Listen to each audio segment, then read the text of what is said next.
Alors, je m'appelle Pascal Chazal et donc je suis le président du groupe Orsite. Le groupe Orsite, on a commencé à le développer depuis 5 ans maintenant pour amener en France un nouvel écosystème qui se développe dans le monde entier, mais qui n'était pas encore véritablement apparu en France. C'est ce qu'on appelle le off-site building dans le monde anglo-saxon. Et donc, le groupe Orsite aujourd'hui s'appuie sur 3 activités. On a une maison d'édition qui édite un magazine qui s'appelle Orsite. On a également une activité de conseil qui s'appelle Orsite Conseil, qui accompagne des maîtres d'ouvrage et qui accompagne aussi des industriels à aller vers la construction Orsite. Et puis on a également une école de formation qui s'appelle le Campus Orsite. Et en fait, avec ces 3 activités, on accompagne le changement vers la construction Orsite.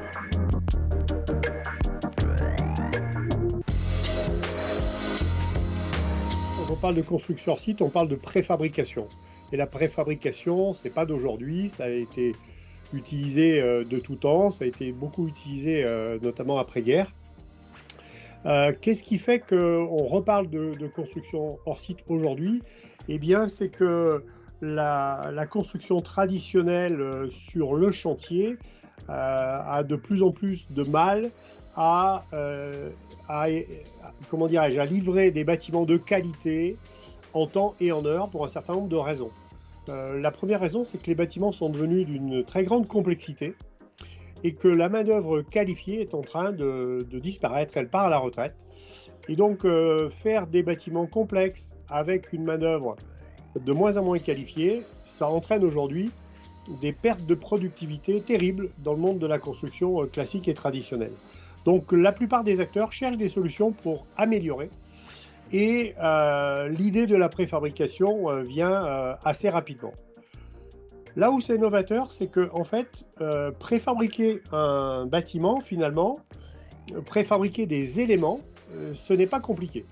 Ce qui est compliqué, c'est de mettre en œuvre la culture et le management de projet qui va faire que ça va devenir possible. Et c'est vraiment un changement culturel, c'est vraiment un changement comment dirais-je, d'organisation, de méthode. C'est un changement structurel de la manière de concevoir et de construire des bâtiments. Et c'est là où c'est vraiment disruptif, parce que ça oblige l'ensemble des acteurs à se remettre en question et à penser préfabrication plus que chantier. Et les freins, ils sont essentiellement culturels. Ce sont nos habitudes. On a l'habitude de faire sur le chantier, et on n'a pas l'habitude de penser préfabrication. Donc les freins principaux, ils sont là. Alors bien sûr, il y en a d'autres, il y a des freins réglementaires et tout ça, mais ceux-là, on les franchira si on comprend que la première des choses, c'est d'apprendre à penser, concevoir des bâtiments à partir de composants qu'on va être capable de fabriquer efficacement en usine.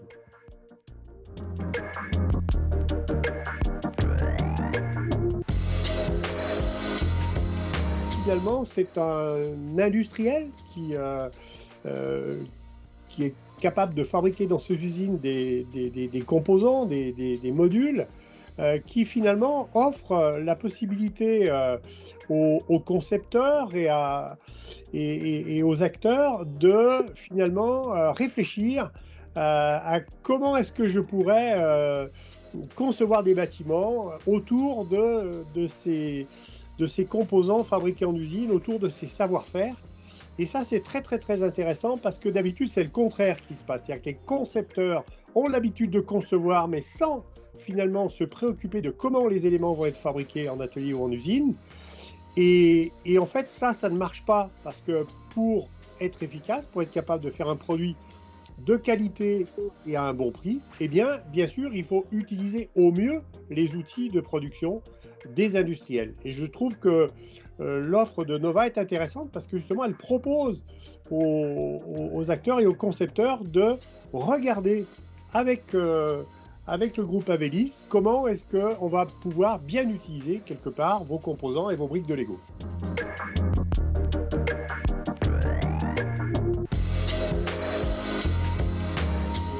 La construction aujourd'hui, sans être trop caricaturale, finalement, on continue à la faire comme on la faisait dans les années de reconstruction d'après-guerre. On a guère évolué, nos méthodes sont les mêmes, nos organisations sont les mêmes, Et aujourd'hui, quand on regarde dans les autres domaines, si on regarde le domaine de l'automobile, par exemple, ben, les voitures, bientôt, elles vont rouler toutes seules. Et puis nous, nos bâtiments, finalement, ils ont très peu évolué par rapport à ce qu'ils étaient il y a de nombreuses années. On a même des exemples où on nous dit clairement que les bâtiments ou les logements qu'on livre aujourd'hui sont quelquefois moins bien que ceux qu'on livrait il y a 20 ans. Et en fait, aujourd'hui, le monde est en train de se tourner vers ce qu'on va appeler la quatrième révolution industrielle. La quatrième révolution industrielle, elle est centrée sur les usages et c'est le digital et le numérique qui va nous permettre de bien répondre aux usages. Eh bien, en fait, je pense que la construction va aller dans cette direction-là avec des acteurs qui vont s'intéresser essentiellement aux usages. Jusqu'à maintenant, on avait beaucoup tendance à penser à la façade du bâtiment et beaucoup moins à ce qui se passe à l'intérieur. Et bien en fait, je pense que tout ça va se transformer. On va devoir s'intéresser beaucoup plus aux usages. Un bâtiment, c'est un élément de la ville. On parle aujourd'hui de smart city. Ça veut dire que le bâtiment, il va falloir qu'il soit connecté, interconnecté. Il faut aussi qu'il soit évolutif parce que on a pensé pendant longtemps que les bâtiments, on les construisait et puis c'était pour l'éternité. C'est pas vrai.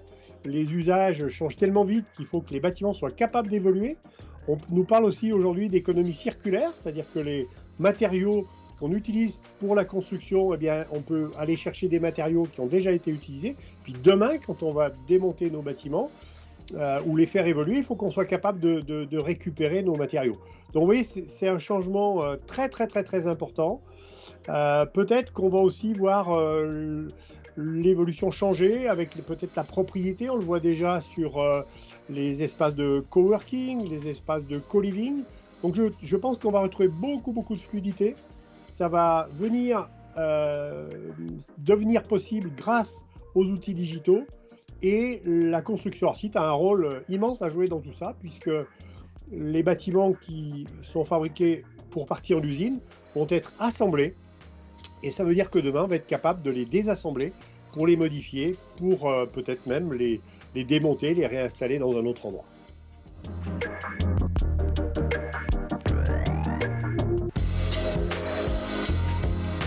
La construction, c'est l'activité humaine la plus importante, qu'elle est génératrice d'une quantité phénoménale de CO2, notamment parce qu'elle est essentiellement faite à partir du béton, et on sait que le béton, c'est 8% des émissions de gaz à effet de serre. Il y a aussi un phénomène social, la construction emploie beaucoup de monde. Alors, les politiques veillent toujours à ce que la construction finalement marche bien. On dit que la construction va bien, tout va bien. Mais quand on regarde d'un petit peu plus près, quand on voit les conditions de travail des gens qui travaillent sur le chantier, elles sont clairement pas bonnes. Si on va dans des usines, on va voir que là, les gens ont des conditions de travail qui sont infiniment meilleures. Et là, on a un déséquilibre. Et quand on construit aujourd'hui, en fait, on doit vraiment s'attacher à un ensemble de paramètres très, très importants qui sont la consommation des ressources, qui sont les usages, qui sont la consommation de l'énergie. Puis c'est aussi les conditions de travail des gens qui construisent et puis les conditions de ceux qui vont vivre avec ces bâtiments. Donc, on a besoin d'avoir une véritable amélioration de la productivité de nos métiers. Et la construction hors site est vraiment un des vecteurs reconnus dans le monde entier comme étant le vecteur de progrès et d'avenir.